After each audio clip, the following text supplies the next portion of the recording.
नमस्कार लाडक्या बहिणींनो. लाडकी बहीण योजनेबाबत सध्या एक वेगळाच मुद्दा समोर येत आहे.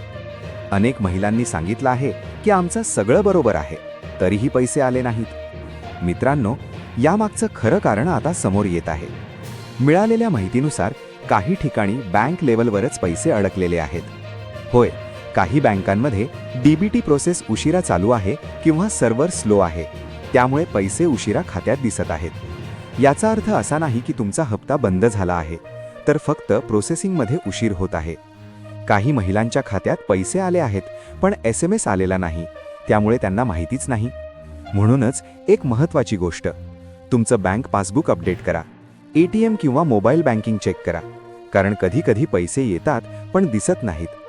आणखी एक मोठा मुद्दा म्हणजे काही बँक शाखांमध्ये खात्याची स्थिती इनॅक्टिव्ह झालेली आहे. अशावेळी डीबीटी पेमेंट फेल होऊ शकतं. म्हणून जर तुमचं खातं बराच काळ वापरलेलं नसेल तर एकदा बँकेत जाऊन ते ॲक्टिव्ह करून घ्या. मित्रांनो, ही खूप प्रॅक्टिकल आणि ग्राउंड लेवल माहिती आहे, कारण सर्वच समस्या KYC किंवा कागदपत्रांमुळे नसतात. कधीकधी बँक सिस्टीमही कारण असते.